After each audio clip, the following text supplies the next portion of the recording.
Thermodynamics. सो thermodynamics की अगर बात करूं, थर्मो का मतलब होता है हीट और डायनेमिक्स का मतलब होता है मोशन।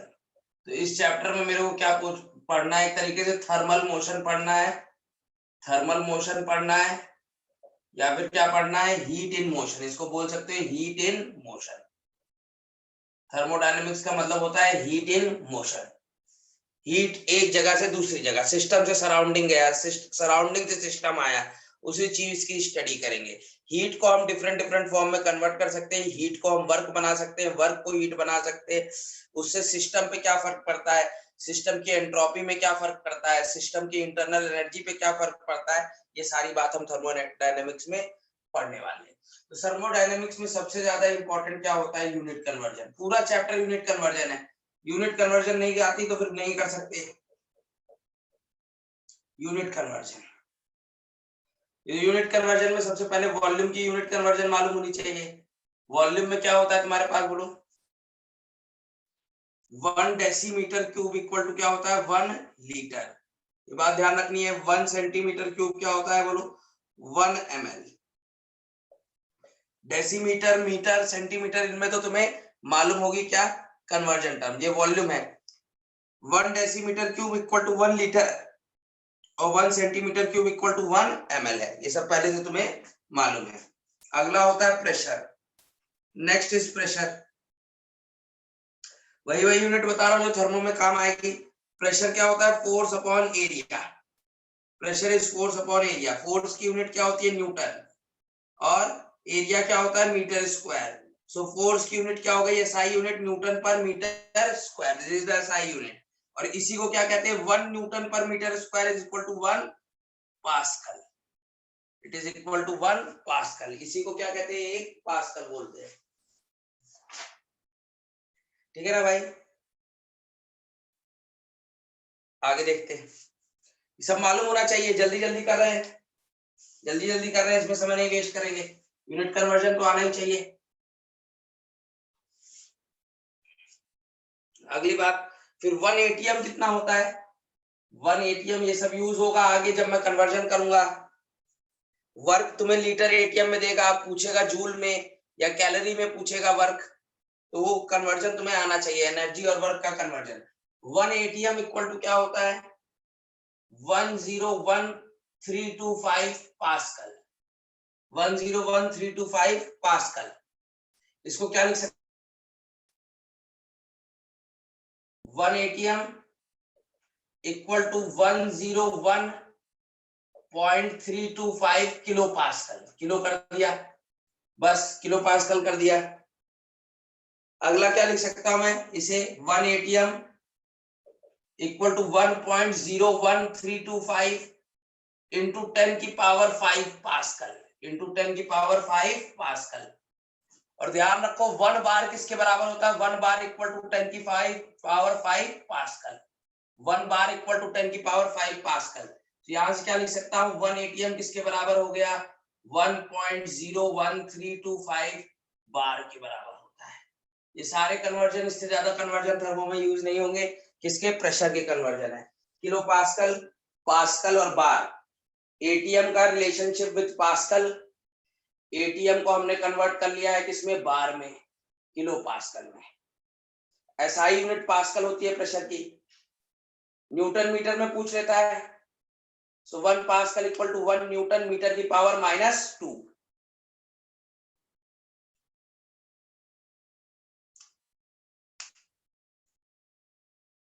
आगे चले।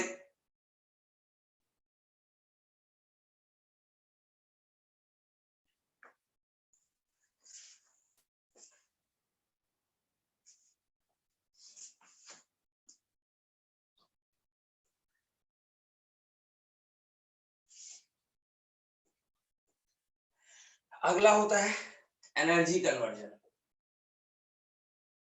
एनर्जी कन्वर्जन करने के लिए सबसे आसान तरीका क्या है, तुम आर की वैल्यूज ध्यान रखो। रिमेंबर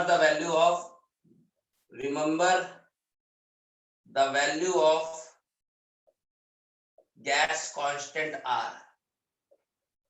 गैस कांस्टेंट आर की डिफरेंट वैल्यूज याद रखोगे और दो को इक्वेट करके तुम एक यूनिट कन्वर्जन से दूसरी यूनिट कन्वर्जन कर सकते हो एनर्जी की। एक तो आर की क्या होती है value 8.314 joule kelvin inverse mole inverse, ये आर की एक वैल्यू। अभी मैं करना सिखाऊंगा कैसे एनर्जी कन्वर्जन करना है। 8.314 joule kelvin inverse mole inverse ये होता है। अगला क्या होता है, R equal to 0.0821 litre ATM kelvin inverse mole inverse. ATM की जगह मैं क्या लिख सकता हूं, बार। तो क्या हो जाएगा, R इक्वल टू 1 एटीएम की जगह मैं क्या लिख रहा हूं, 1 एटीएम क्या था बोलो, 1 एटीएम इक्वल टू 1.01325 बार, यहां पुट कर रहा हूं बस 0.0821 into 1.01325 bar litre kelvin inverse mole inverse. इसको सॉल्व कर लोगे, R इक्वल टू क्या आ जाएगा 0.08314 bar litre kelvin inverse mole inverse. ये दूसरी यूनिट हो गई bar litre kelvin inverse mole inverse में। इससे तुम जूल को किस में कन्वर्ट कर सकते हो, लीटर बार में, आगे करना सीखेंगे। इन दोनों को यूज करके तुम जूल को किस में कन्वर्ट कर सकते हो, लीटर एटीएम में, इसको यूज करके लीटर बार में। अगली बात यहाँ क्या लिख सकता हूँ, R इक्वल टू 0.08314। फिर तुम्हें क्या मालूम है 1 बार इक्वल टू क्या होता है 10 की पावर 5 पास्कल। तो यहाँ क्या आ जाएगा बोलो 10 की power 5 pascal litre kelvin inverse mole inverse, litre kelvin inverse mole inverse. इसको क्या लिख सकता हूँ, R इक्वल टू बोलो 2 से मल्टीप्लाई कर दूं 10 की पावर 2 इधर भेज दूं तो 8.314 इंटू 10 की power 3 pascal litre kelvin inverse mole inverse. उसको मैं फर्दर क्या लिख सकता हूं 8.314 kilo pascal litre kelvin inverse mole inverse. ये एक और वैल्यू हो गई। यहां अगर मैं इन दोनों को यूज कर लूंगा तो मैं जूल को किस में कन्वर्ट कर सकता हूं, किलो पास्कल लीटर में। आगे करना सीखेंगे। एक तो ये ध्यान रखो, फर्स्ट ये है, ये पहली, ये इंपॉर्टेंट, ये सेकंड, ये थर्ड, ये फोर्थ। और एक तो तुम जानते ही हो R इक्वल टू क्या होता है 2 calorie kelvin inverse mole inverse. ये 5 हुई। ये 5 हमें क्या मालूम होनी चाहिए, R की वैल्यूज मालूम होनी चाहिए। तो मैं कोई भी एनर्जी कन्वर्जन कर सकता हूं, मैं किसी भी यूनिट की एनर्जी को किसी भी यूनिट की एनर्जी में इंटर कन्वर्ट कर सकता हूं। कुछ किया नहीं है, बस वही एटीएम की जगह पहले बार लिख दिया है, फिर बार की जगह पास्कल डाल दिया है। 3 तो तुम्हें वैल्यू पहले से ही मालूम रहती है। 3 वैल्यू तो यू नो प्रीवियसली, कौन कौन सी, joule kelvin inverse mole inverse वाली, litre ATM kelvin inverse mole inverse वाली, और calorie kelvin inverse mole inverse वाली। बस 2 और दे दी है। बार में कई बार पूछ लेता है वर्क डन, लीटर बार में पूछ लेता है, लीटर एटीएम की जगह किस में पूछ लेता है, लीटर बार में पूछ लेता है। कई बार लीटर एटीएम की जगह किलो पास्कल लीटर में पूछ लेता है।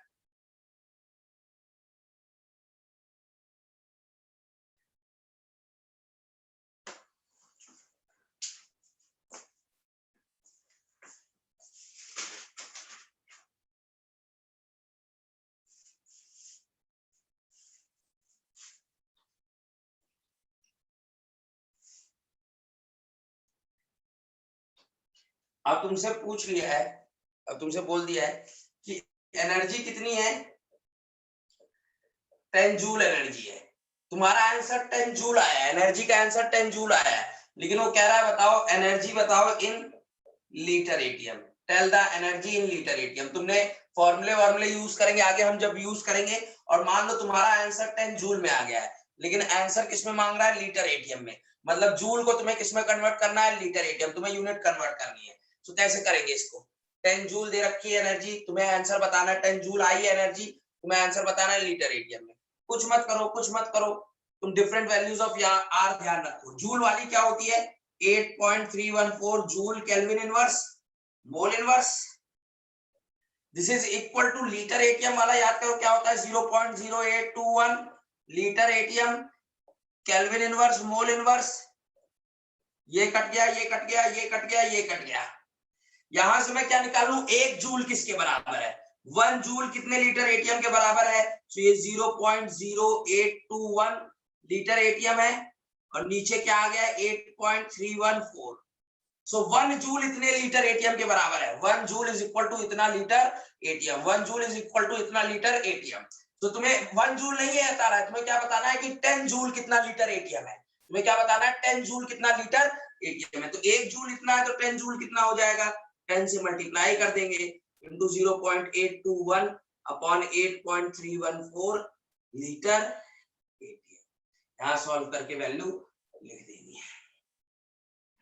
तुम्हारी मान लो एनर्जी आ गई,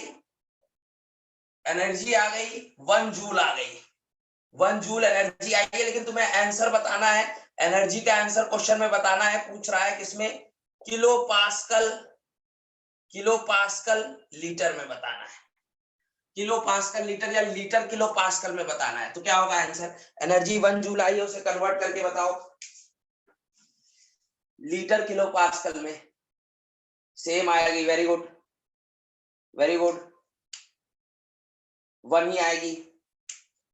कैलोरी में कितना आएगा, अगर एनर्जी 1 जूल है, एनर्जी 1 जूल है, ये एनर्जी 1 जूल आई है, तो एनर्जी बताओ किलो पास्कल लीटर में, कर लेना 1 आएगी, क्या लिखोगे 8.314 joule kelvin inverse mole inverse equal to 8.314 kilo pascal litre.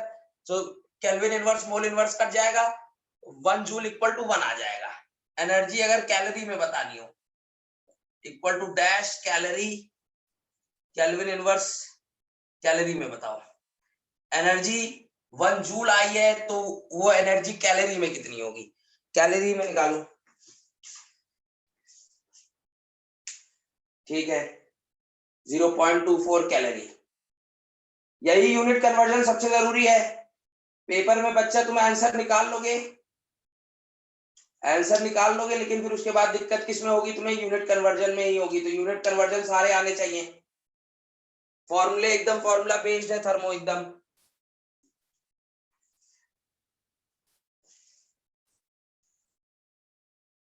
चीजें समझनी है, हल्का फुल्का डिफरेंशिएशन इंटीग्रेशन आना चाहिए। तो हमें मालूम है भैया कि 8.314 आर है, दोनों आर है, मतलब दोनों की यूनिट से, दोनों की वैल्यू सेम होनी चाहिए, यूनिट से डिफरेंस नहीं आ रहा।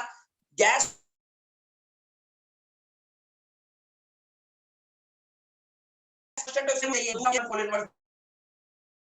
इक्वल टू 2 इनवर्स कट गया, केल्विन इनवर्स कट गया, यहां से 1 जूल किस बराबर हो गया 2 डिवाइडेड बाय 8.314 कैलोरी। यहां से सॉल्व करके वैल्यू वहां लिख देंगे। ये सारे एनर्जी कन्वर्जन्स थे, आप किसी भी दो आर की वैल्यू को इक्वेट करके आप निकाल सकते हैं कि एनर्जी कन्वर्जन टर्म एनर्जी का क्या होगा। सारे हम लोगों ने यूनिट कन्वर्जन के लिए बोने और यूज आएगा, जो प्रीवियस ईयर क्वेश्चंस में, उनको हम यूज करते चलेंगे। तो सब नहीं बता रहा, मैं तुमको सब नहीं बता रहा, नहीं पूछता इंटेंसिव प्रॉपर्टी है क्या, ये सब अब कोई नहीं पूछता, ठीक है ना भाई। सब हल्का फुल्का टाइप ऑफ बाउंड्रीज सिस्टम 2-3 तरीके के होते हैं, ओपन, क्लोज्ड और आइसोलेटेड।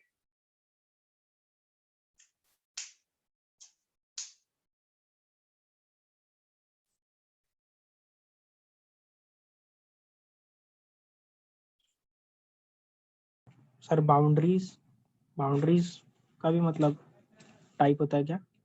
हाँ, बाउंड्रीज का बहुत टाइप होता है ना, बाउंड्री इंटरेक्ट करती है कि नहीं करती है, हीट अब्सॉर्ब करती है कि नहीं करती है, सिस्टम और सराउंडिंग के बीच बाउंड्री कैसी है, फाइनाइट बाउंड्री है, इनफाइनाइट बाउंड्री है, वो सब काम की चीजें नहीं है, नहीं पूछेगा। बाउंड्री से ही तो सिस्टम कैसा है वो डिफाइन होता है। सेमी परमेएबल मेम्ब्रेन लगा दोगे तो मैटर भी जाने लगेगा बाहर, ठीक है ना। बाउंड्री से ही इंटरेक्शन सिस्टम और सराउंडिंग के बीच डिफाइन होती है। आगे देखते हैं,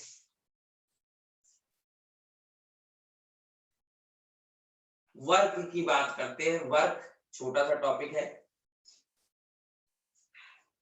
पहले बात करते हैं। देखो हम थर्मोडायनेमिक्स में इन thermodynamics in thermodynamics we define the system by using thermodynamic variables. System को डिफाइन करने के लिए हम क्या यूज करते हैं? Thermodynamic variables. Thermodynamic variables like temperature, pressure, volume और कई बार मोल को भी यूज करते हैं और कई बार एंट्रोपी को भी सिस्टम डिफाइन करने के लिए. मतलब कोई सिस्टम कहाँ है, मान लो ये एक सिस्टम है, इसकी सब चीज डिफाइन करने के लिए हम क्या डिफाइन करते हैं? Thermodynamic variable. मतलब इस समय इसका वॉल्यूम कितनी है, इसका प्रेशर कितना है, इसका टेम्परेचर कितना है, इसके मोल्स कितने हैं, यहाँ एंट्रोपी कितनी है. बाद में मैं कोई प्रोसेस करूंगा, कोई थर्मोडायनेमिक प्रोसेस करूंगा. थर्मोडायनेमिक प्रोसेस मतलब कैसे होगी कोई प्रोसेस? इनमें से कोई भी एक वेरिएबल चेंज कर दो, सो थर्मोडायनेमिक प्रोसेस कहलाएगी. मैं दूसरी जगह पे पहुंच जाऊंगा, यहाँ मान लो तुमने टेम्परेचर चेंज किया, वॉल्यूम भी चेंज हो गई, प्रेशर भी चेंज हो गया. सो अगर किसी सिस्टम को डिफाइन करना है तो क्या इन वेरिएबल से डिफाइन किया जाता है. पूरी थर्मो में किसी सिस्टम की डेफिनेशन अगर पूछी जाए सो इन वेरिएबल से डिफाइन किया जाता है. और सिस्टम की कुछ प्रॉपर्टीज होती है, जैसे उसकी इंटरनल एनर्जी, उसकी एंथैल्पी, उसकी गिब्स एनर्जी, उसकी हेल्महोल्ट्ज एनर्जी. वो प्रोसेस के दौरान क्या होती है, वेरिएबल चेंज होने से क्या हो जाती है, वो वैल्यूज भी चेंज हो जाती है. तो वो वैल्यूज क्या है, कितनी हो गई है, वही सब हमें निकालना है. कहेगा एक आइसोथर्मल प्रोसेस की है, सो एंथैल्पी चेंज बताओ, तो इंटरनल एनर्जी चेंज बताओ, तो ये बताओ, तो वो बताओ. यही पूरी थर्मो में काम है. ठीक है बेटा. ये टेम्परेचर, प्रेशर, वॉल्यूम क्या है? थर्मोडायनेमिक वेरिएबल्स है. These are thermodynamic variables.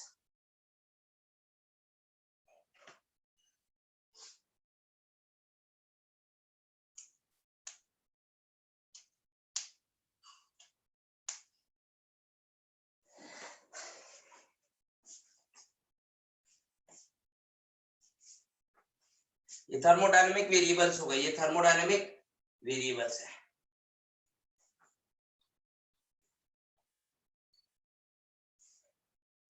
अगली चीज होती है थर्मोडायनेमिक पैरामीटर्स. थर्मोडायनेमिक पैरामीटर्स या फिर इन्हीं को क्या बोलते हैं, थर्मोडायनेमिक पोटेंशियल्स. इसमें अपने पास क्या आता है, इसमें अपने पास क्या आता है? सबसे पहले आता है internal energy. Internal energy U. अगला आता है मेरे पास एंथैल्पी H. अगला आता है गिब्स फ्री एनर्जी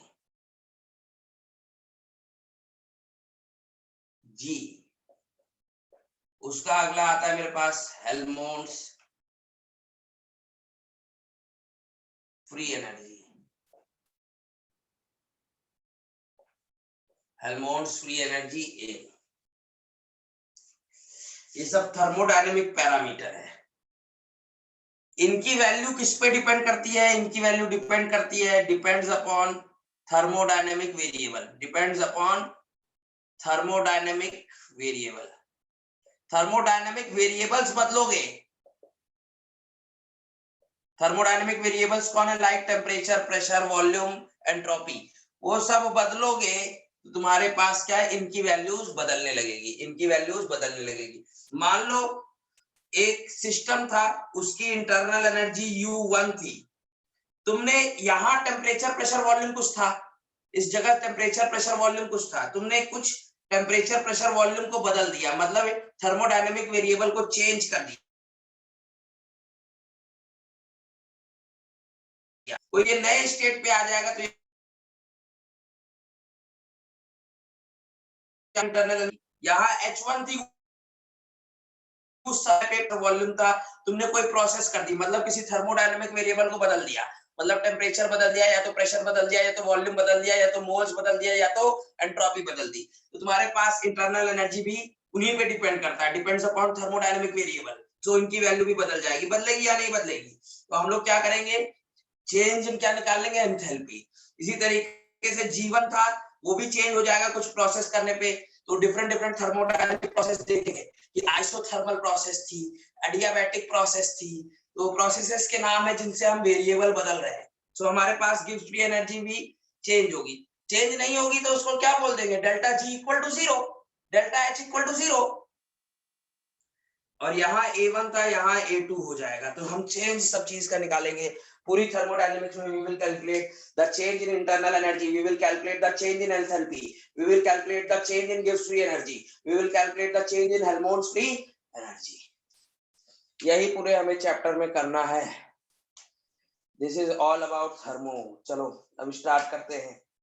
ये सब थर्मोडायनेमिक पैरामीटर्स हैं, और टेम्परेचर, प्रेशर, वॉल्यूम और एंट्रोपी। और वहां उसका फंक्शन सिर्फ तब आएगा जब मैं पार्शियल मोलार क्वांटिटीज पढ़ाऊंगा, मोल्स का। बाकी मोल्स का मैं फैक्टर यहाँ नहीं देखने वाला है। मोल्स का फैक्टर हम कहाँ देखेंगे, जब मैं पार्शियल मोलार क्वांटिटीज पढ़ाऊंगा। ठीक है, केमिकल पोटेंशियल, इसी में केमिकल पोटेंशियल पढ़ेंगे, जहां से 2 नंबर का सवाल आया था जैम में, प्लॉट पूछ रखा था केमिकल पोटेंशियल्स के। बोलो चले।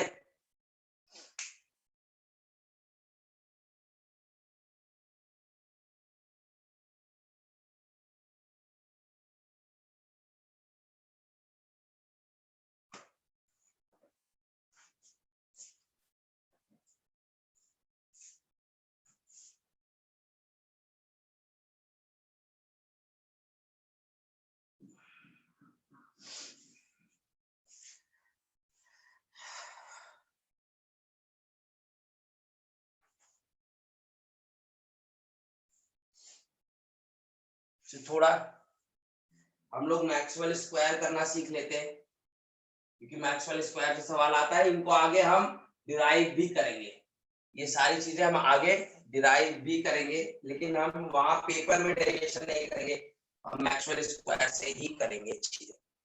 मैक्सवेल स्क्वायर लिख लिया हम लोगों ने, देखेंगे सब चीज एक दूसरे से कनेक्ट करेंगे। मैक्सवेल स्क्वायर,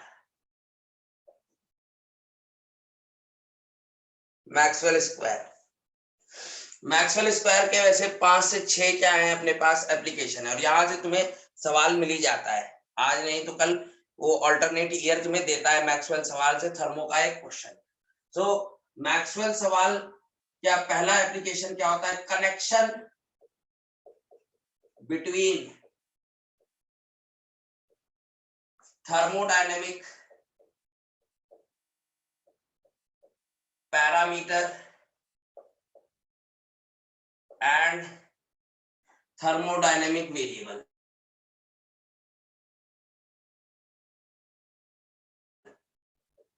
थर्मोडायनेमिक पैरामीटर है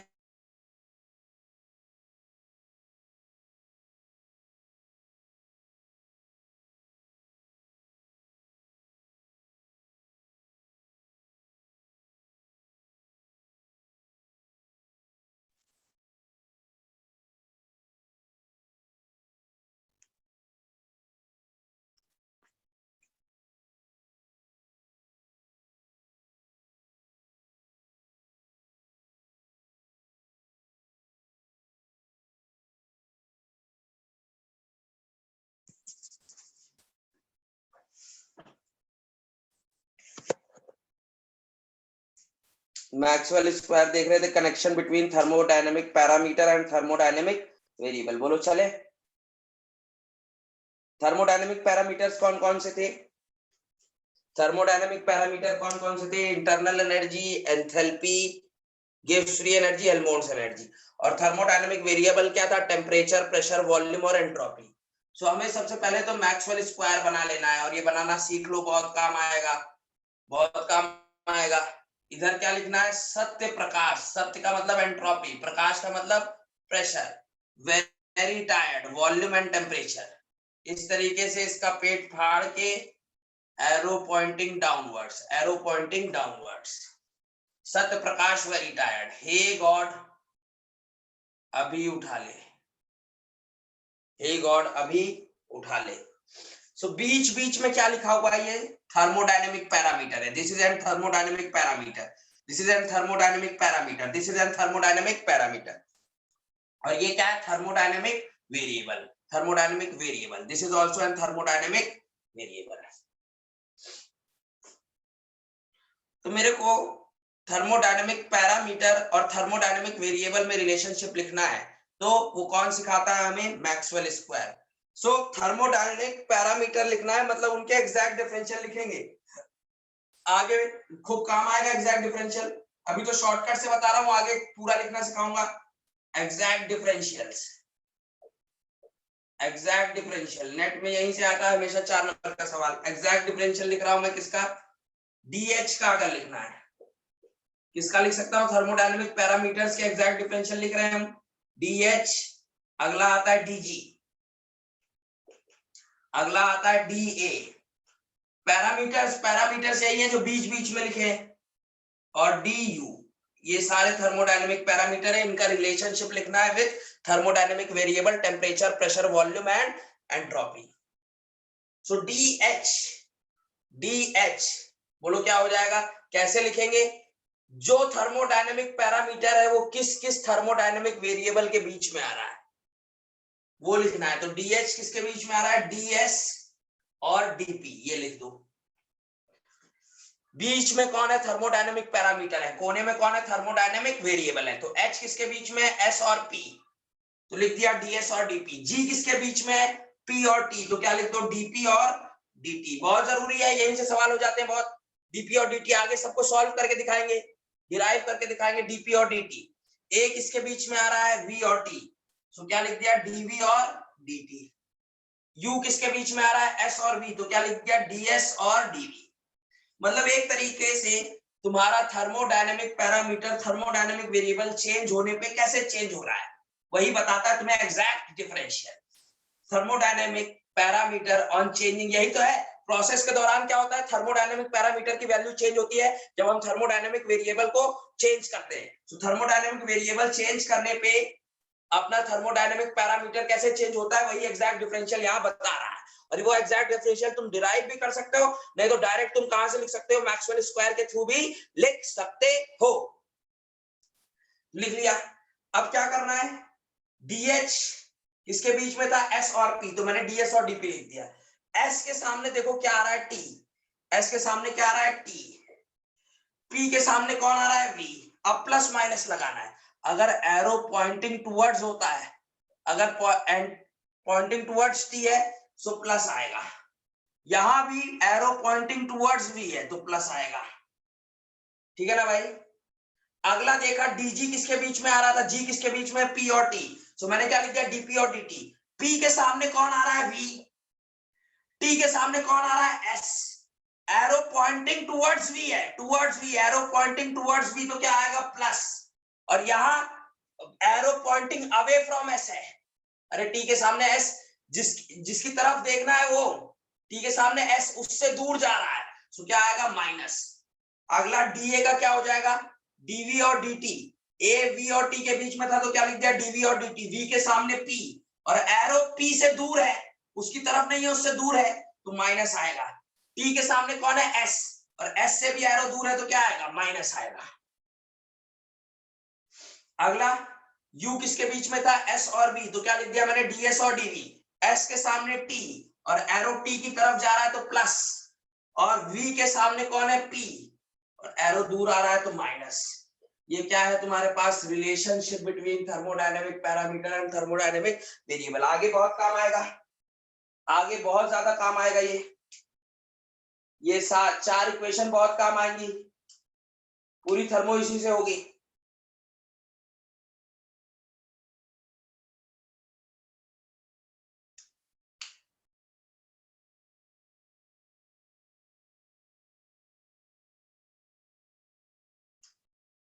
आगे चले।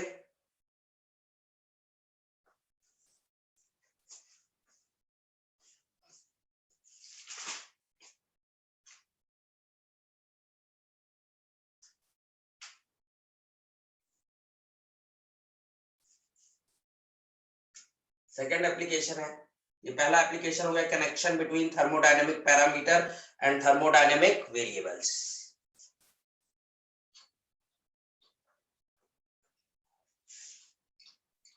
लिखना सीखना बहुत जरूरी है, यहीं से डायरेक्ट 2-2 नंबर के सवाल आ जाते हैं गेट में, एग्जाम में, इन्हीं से डिब्बा बना के हो जाता है काम। सेकंड है अपने पास राइटिंग, सेकंड एप्लीकेशन है मैक्सवेल इक्वेशन का, writing the Maxwell equations. Maxwell equation, Maxwell square से तुम मैक्सवेल इक्वेशन डायरेक्ट लिख सकते हो। मैक्सवेल इक्वेशन भी बहुत काम आएंगी, पूरे चैप्टर में बहुत काम आएंगी मैक्सवेल इक्वेशन, बहुत रिलेशनशिप निकालने में।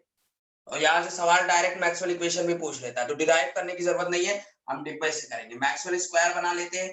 स्क्वायर बनाया, सत्य प्रकाश वेरी टायर्ड, सत्य Prakash very tired, hey God अभी उठा ले, पेट फाड़ दिया, स्क्वायर का एरो पॉइंटिंग डाउनवर्ड्स। देखो तुमसे पूछ लेगा डायरेक्ट कि भैया बताओ ds upon dp, ds upon dp।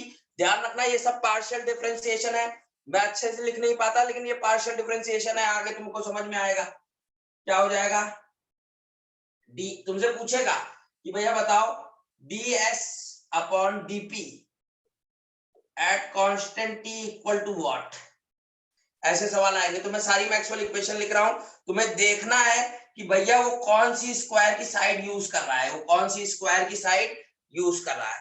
सो ds अपॉन dp यूज किया है, कांस्टेंट क्या होगा जो आगे आ रहा है, जो ऊपर आ रहा है, ऊपर कौन आ रहा है s, s के सामने कौन है t, तो नीचे t है और एरो t की तरफ जा रहा है तो क्या हो जाएगा प्लस, एरो t की तरफ जा रहा है तो क्या हो जाएगा प्लस, इक्वल टू इसके जस्ट अपोजिट ले लेना है, स्क्वायर के जस्ट अपोजिट वाली side, take the just opposite side of the square. क्या हो जाएगा, क्या हो जाएगा भैया, ऊपर क्या आ जाएगा डेल v, d लिख लेना यार, ये पार्शियल डिफरेंशिएशन है, डेल v, और इधर क्या आ रहा है डेल t। ऊपर जो है, ऊपर के सामने कौन है, ऊपर v है, उसके सामने कौन है p, तो कांस्टेंट प्रेशर मान रखा है, और बोलो arrow is pointing away from p, सो क्या आ जाएगा माइनस। ये एक मैक्सवेल इक्वेशन हो रखी है, ये डायरेक्ट पूछ लेता है, ये डायरेक्ट पूछ लेता है। लिखना सीख पा रहे हो, अपोजिट साइड लेनी है स्क्वायर की, उसी फ्लो में लेना है जिस फ्लो में था, पूछा हुआ है एग्जाम, एमएसक्यू में पूछा हुआ है एग्जाम में कई बार।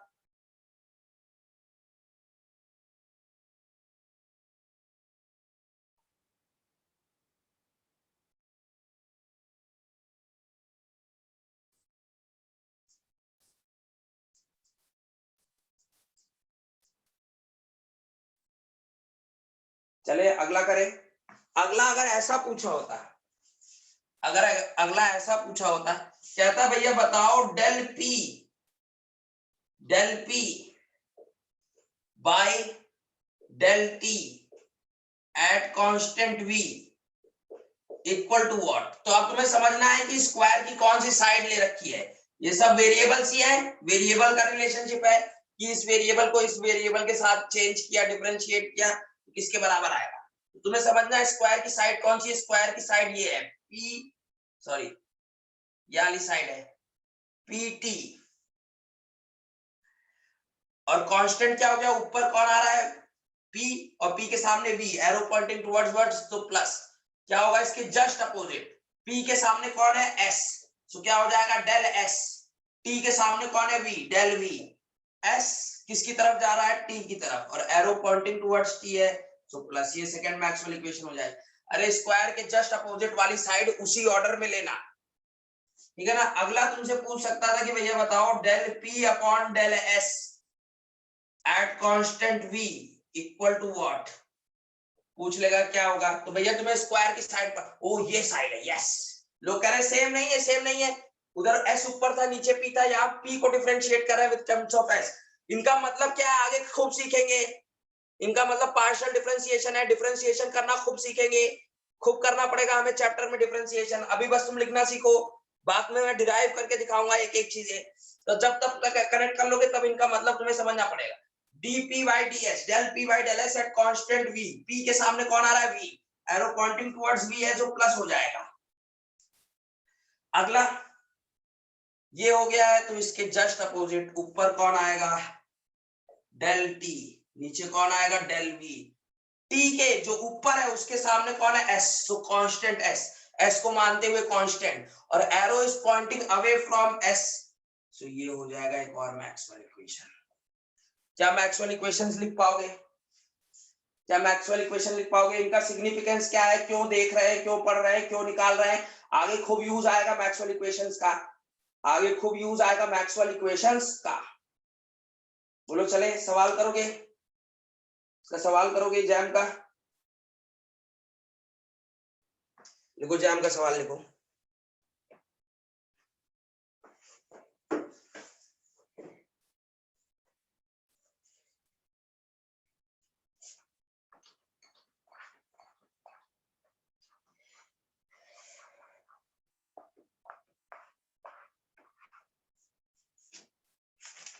ज्यादा नहीं सवाल कराऊंगा हर टाइप का, लेकिन प्रीवियस ईयर करा दूंगा और कुछ प्रैक्टिस वाले दे दूंगा। देखो जैम 2015 MSQ मतलब मल्टीपल सेलेक्ट है, multiple select MSQ 2 mark. Question कहता है which of the following thermodynamic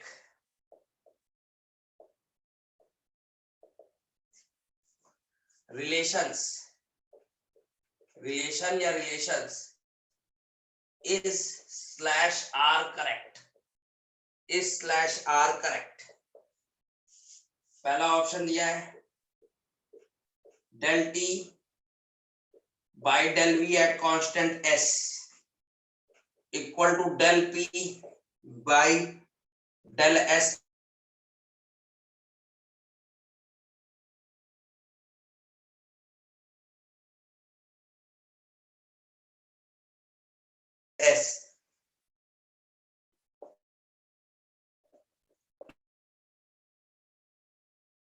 V P। C option दिया है del S by del V at constant T equal to del P by del T at constant V, और D दिया है del S by del P at constant T del V by del T at constant P। क्या होगा correct answer? सारे relationship किसके हैं भैया? Thermodynamic variable एक दूसरे के साथ रिलेटेड हैं। मैक्सवेल इक्वेशन बताती है ये।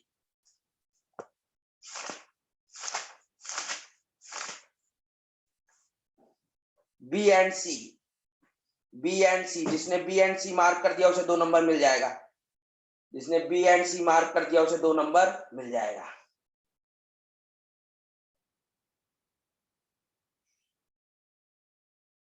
आ रहा है सबका बी एंड सी?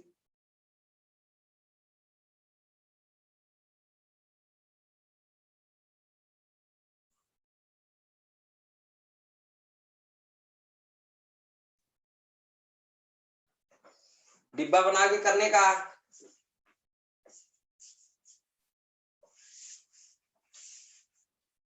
डिब्बा बनाया, आगे इनके सिग्निफिकेंस समझेंगे, बहुत काम की चीज है ये। Satya Prakash very tired, hey God अभी उठा ले। Del T by del V, इसको पकड़ो। टी बाई वी मतलब ये वाली साइड है, ये वाली साइड। सो इसके टर्म्स में तुम अपनी मैक्सवेल रिलेशन लिखो। तुम क्या हो जाएगा, del T by del V, constant क्या होगा, टी के सामने जो ऊपर है उसके सामने कौन आ रहा है, एस, और एरो एस से दूर जा रहा है तो क्या आएगा, माइनस। इक्वल टू क्या होना चाहिए, इक्वल टू इसके जस्ट अपोजिट, उसी ऑर्डर में। टी है तो इधर क्या आएगा, डेल पी, इधर क्या आएगा, वी के सामने डेल एस। कांस्टेंट क्या होगा भैया, जो ऊपर है, ऊपर कौन है, पी, पी के सामने कौन आ रहा है, वी, और एरो वी की तरफ आ रहा है तो प्लस होना चाहिए। तो क्या ये यही इक्वेशन दी हुई है, del P by del S at constant V दिया हुआ है, लेकिन यहाँ माइनस है यहाँ प्लस है, तो अगर ये प्लस है तो यहाँ माइनस आना चाहिए था। बोलो ये बराबर नहीं है, सेम नहीं है, दिस इज नॉट सेम। सो ये सेम नहीं आया है, ये अलग गलत हो गया। अगला पकड़ते हैं, कौन सी साइड दी है, कौन सी साइड दी है, साइड पकड़ो एक, बस एक की पकड़ लो, टी वाई पी मतलब ये साइड दी है।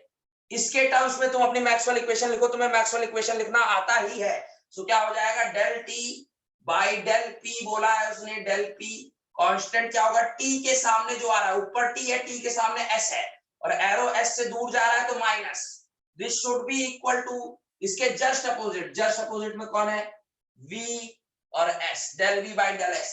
v ऊपर जो v है उसके सामने कौन आ रहा है, p, और एरो p से दूर जा रहा है तो माइनस, सो माइनस माइनस क्या हो जाएगा प्लस, तो देखो del t by del p at constant s equal to del v by del s at constant p, yes यही तो आ रहा है, v is the correct answer.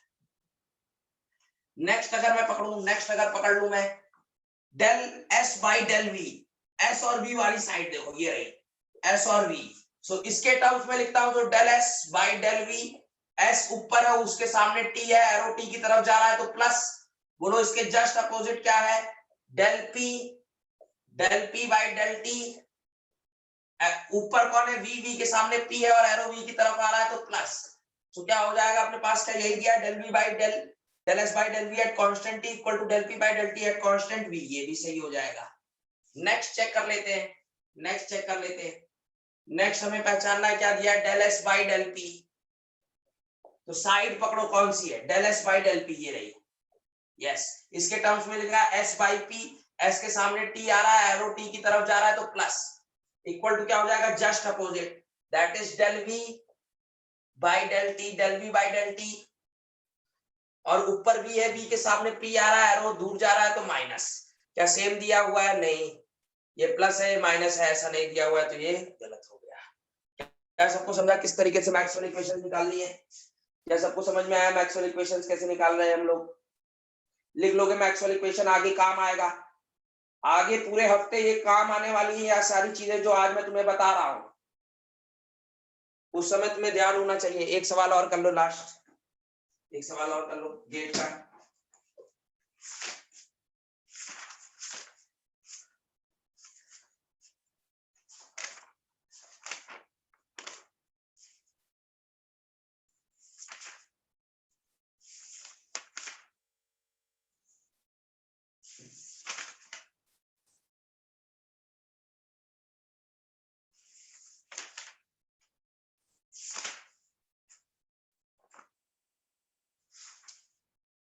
लिखो GATE 2017, GATE 2017,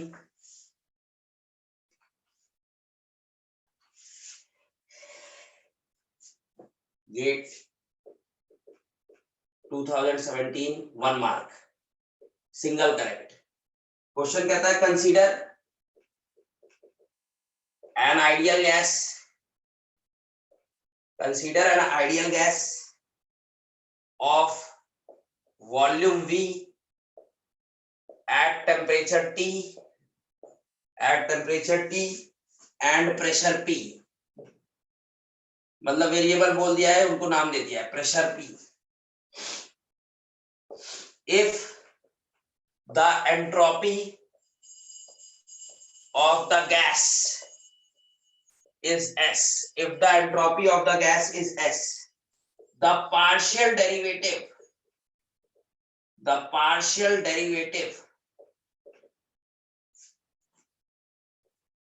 del P by del S at constant V is equal to पहला option दिया है del T by del P at constant S, B option दिया है del T by del V at constant P, C option is minus del T by del V at constant S, और D option है del T by del S at constant P। क्या होगा answer, ठीक है सी is the correct answer, जिसने सी mark कर दिया उसे 1 नंबर मिल जाएगा।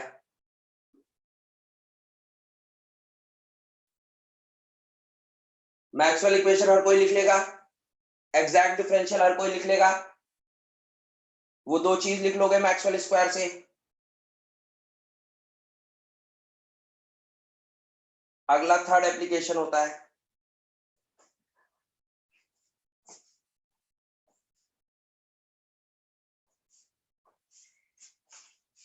मैक्सवेल स्क्वायर का थर्ड एप्लीकेशन,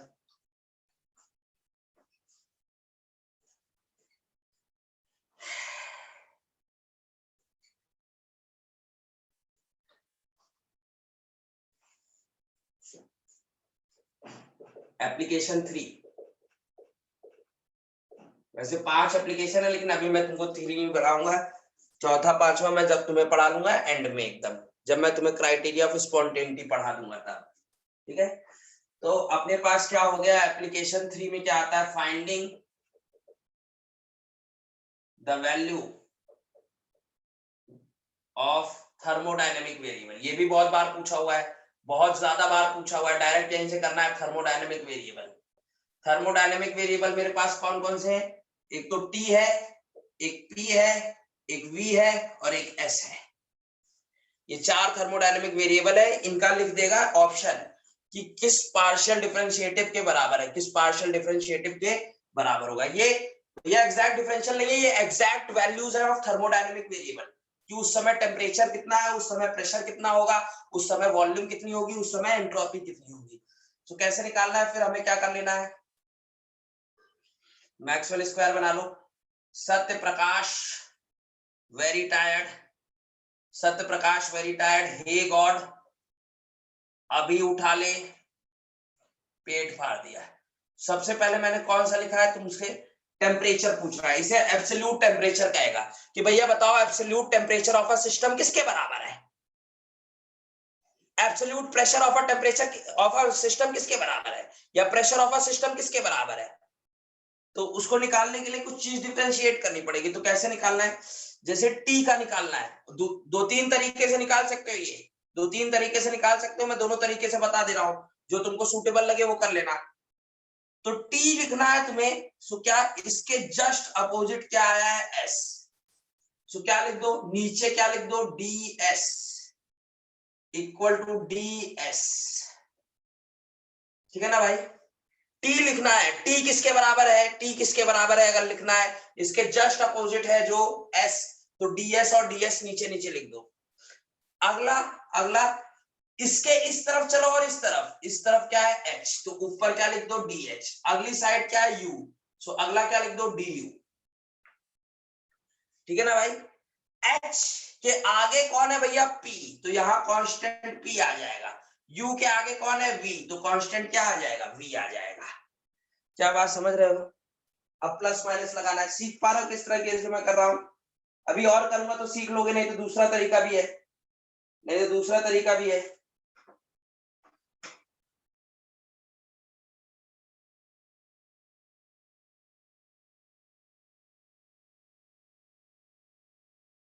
नहीं तो बहुत तरीके हैं करने के, बहुत तरीके हैं।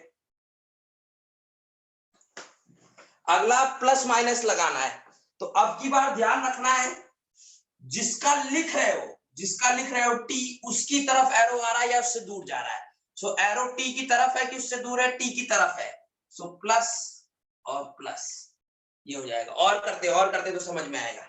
अब मेरे को मान लो पी का लिखना था, फिर से मैं मिटा दे रहा हूं, फिर से लिखते हैं। एक ये 2 लिख लो, ये पूछे हुए हैं बहुत बार, न्यूमरस टाइम गेट में पूछा हुआ है, अभी सब करना सीख जाओगे। थर्मो से आसान कुछ नहीं है, 6-7 नंबर फ्री फोकट के हैं थर्मो के, एकदम प्यार से उठाने वाले, डायरेक्ट क्वेश्चन आते हैं फॉर्मूला बेस्ड, कोई मुश्किल भी नहीं आते, जैम में तो एकदम सीधे साधे।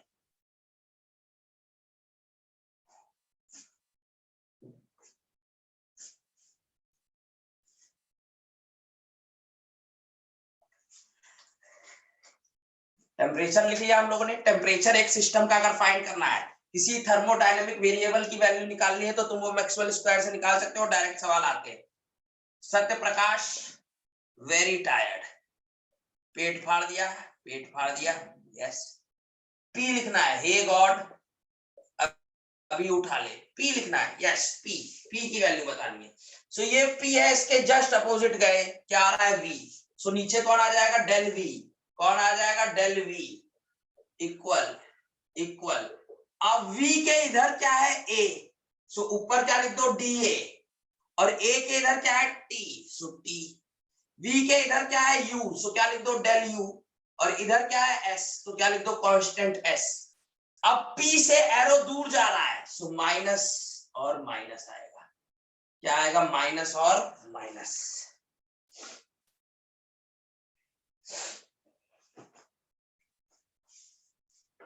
अभी धीरे धीरे और समझेगा। अभी दो और है, दो बार और करेंगे तो समझ आएगा। अभी दो और है, फिर प्रीवियस ईयर क्वेश्चंस भी करेंगे तो और समझ आ जाएगा हमें।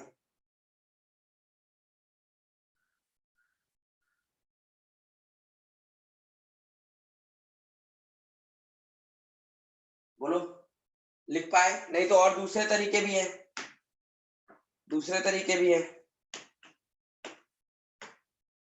इस तरीके से कर पा रहे हो कि दूसरे तरीके से कराऊं?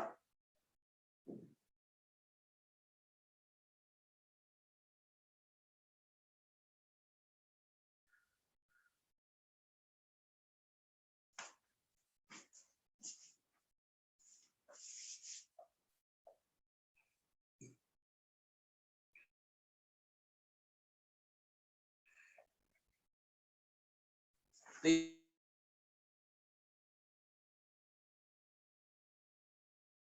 प्रेशर का हो, मेरे को मान लो एंट्रोपी बतानी है। एंट्रोपी भी एक थर्मोडायनेमिक वेरिएबल है। सो एंट्रोपी बताना है कि एंट्रोपी किसके इक्वल, पूछ लेगा। एंट्रोपी चार ऑप्शन लिख देगा किसके बराबर होगी। सो एंट्रोपी के इधर कौन आ रहा है? Just opposite. जस्ट अपोजिट देखो, टी। सो नीचे क्या है? Del T. नीचे क्या आ जाएगा? Del T. दो बार लिख देने का। टी के इधर कौन है? जी। सो ऊपर डी जी। और इधर क्या है? और इधर क्या है? पी। सो कांस्टेंट पी। टी के इस तरफ क्या है? ए। सो ऊपर क्या आ जाएगा? Del A. और इधर क्या है? V, at constant V. अब देखो प्लस माइनस लगाना है। एस से एरो दूर जा रहा है, एस से जिसके लिए लिख रहा है उससे एरो दूर जा रहा है, तो क्या आएगा? माइनस और माइनस। ये भी इंपॉर्टेंट है, बहुत बार पूछा हुआ है ऑन मेनी इक्वेशंस। बहुत बार कई ओकेजन पे पूछा हुआ है आपसे ये। अरे बेवकूफ, एक एक करके कूद ले। ये नीचे लिख, ये ऊपर, ये कांस्टेंट। ये नीचे लिख, ये ऊपर, ये कांस्टेंट। और देख ले एरो जिसके लिए लिख रहा है उसकी तरफ आ रहा है कि उससे दूर? उसकी तरफ आ रहा होता तो प्लस, उससे दूर जा रहा है तो क्या लिख दो? माइनस।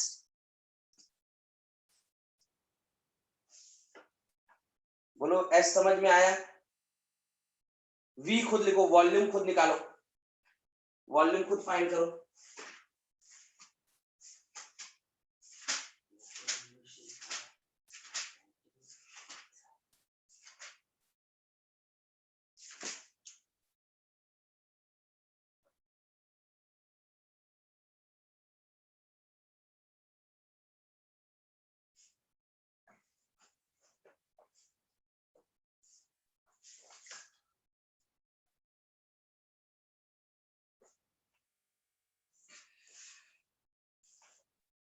एस वॉल्यूम लिखना है, वॉल्यूम।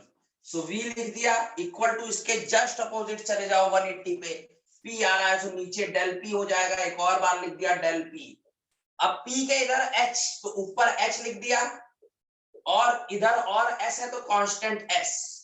पी के दूसरी तरफ जी है, सो डीजी लिख दिया ऊपर, और इसके जस्ट नीचे टी है, सो टी लिख दिया।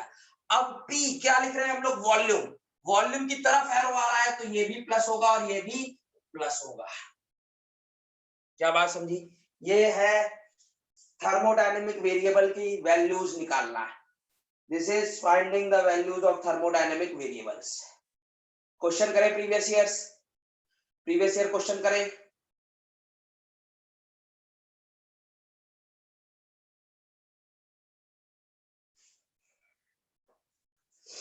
ये 2015 का लिखो सवाल। आगे खूब यूज आएगा इस सब का, ये सब पूरे चैप्टर में मैं यूज करता रहूंगा।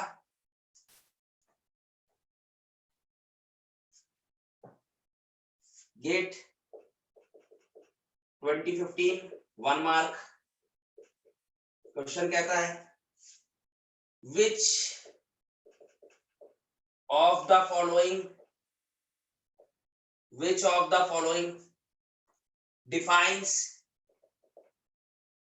the absolute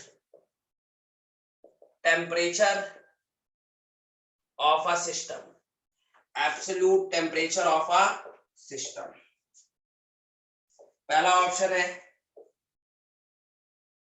del U by del S at constant V. B option है del A by del S at constant V, C option है, del H by del S at constant V, and D option is del G by del S at constant V. Jam 2019 में भी यहां ऐसे ही सवाल आया हुआ है, बोलो क्या है आंसर? ठीक है, ए। अभी लिखना सिखाया था, टेम्परेचर पूछ रहा है, टेम्परेचर किसके बराबर होगा? सो दो रिलेशनशिप आएंगे, उनमें से देख लो कौन सा इसमें है। सिंगल करेक्ट ही होता है गेट में, इस साल से अब मल्टीपल करेक्ट आने लगेगा, लेकिन यहाँ गेट में पहले सिर्फ सिंगल करेक्ट होता था। अगला सवाल करें।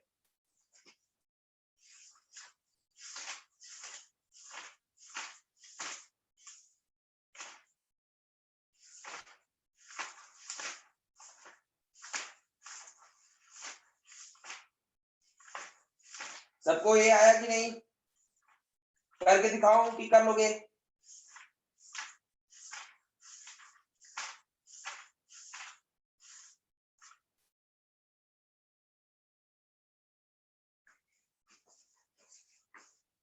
उल्टा करके भी पूछ लेता है,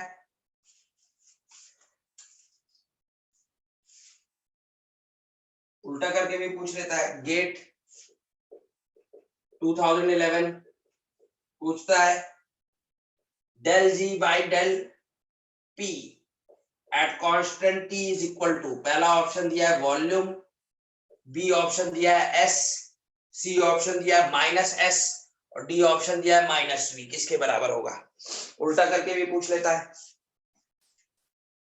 गेट 2011 में बोलो किसके बराबर होगा?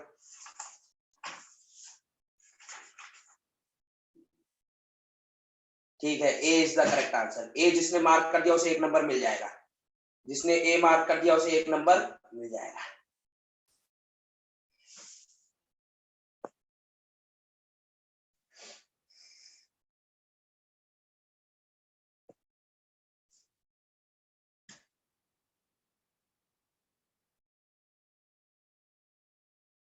यहां तक सबको समझा है?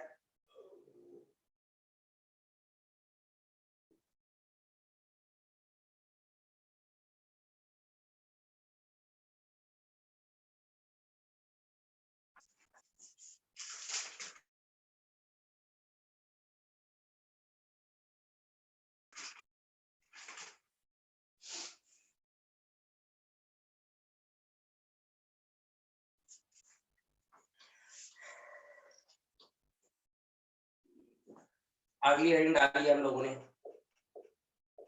Thermodynamic processes. तो थर्मोडायनेमिक प्रोसेसेस में कुछ हो ना हो, क्या होगा? कोई ना कोई थर्मोडायनेमिक अगर कोई प्रोसेस है, सो देन पक्की बात कोई ना कोई थर्मोडायनेमिक वेरिएबल की वैल्यू बदलेगी, ठीक है ना?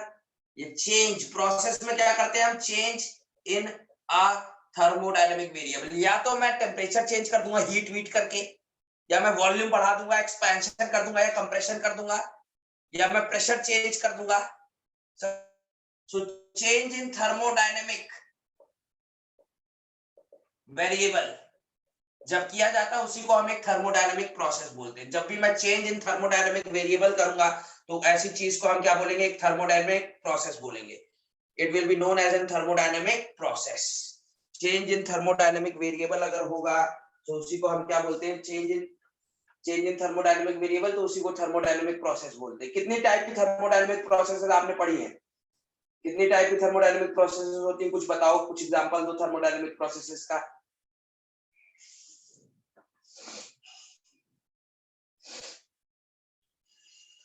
प्रोसेसेस में पूछ रहा हूं, प्रोसेस देखो। थर्मोडायनेमिक प्रोसेस में अगर करूं तो कहूंगा एक होती है आइसोकोरिक थर्मोडायनेमिक प्रोसेस, एक प्रोसेस होती है आइसोकोरिक, एक प्रोसेस होती है आइसोथर्मल। अब इन सारी प्रोसेसों को करने का फिर दो तरीका होता है। इस प्रोसेस को तुम रिवर्सिबली भी कर सकते हो, इरिवर्सिबली भी कर सकते हो। आइसोथर्मल प्रोसेस को इरिवर्सिबली भी कर सकते हो, रिवर्सिबली। रिवर्सिबल और इरिवर्सिबल क्या है? वो प्रोसेस करने के तरीके हैं, वो प्रोसेस नहीं है, वो प्रोसेस करने के तरीके हैं। प्रोसेस ये है isochoric, isothermal, isobaric and adiabatic.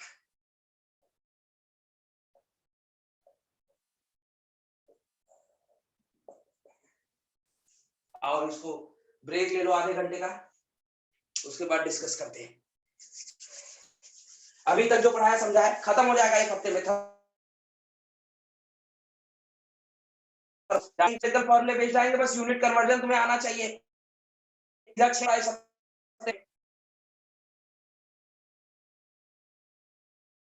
आसान है, चीजें बस कनेक्ट करते चलो। अभी तक मैंने कुछ नहीं बताया, अब लेकिन ध्यान से सुनना बातें। अब बातें ध्यान से सुनना, सुनोगे कनेक्ट कर पाओगे तभी कर पाओगे सवाल। आज वर्क खत्म कर देंगे, वर्क खत्म कर देंगे। कल इंटरनल एनर्जी, पल्सो, एंथैल्पी, उसके बाद एंट्रोपी, फिर गिब्स फ्री एनर्जी। एक एक दिन एक एक काम करते चलेंगे। चलो सर कितने बजे अभी क्लास? आधे घंटे बाद एकदम एग्जैक्ट, Okay. मतलब 12:30।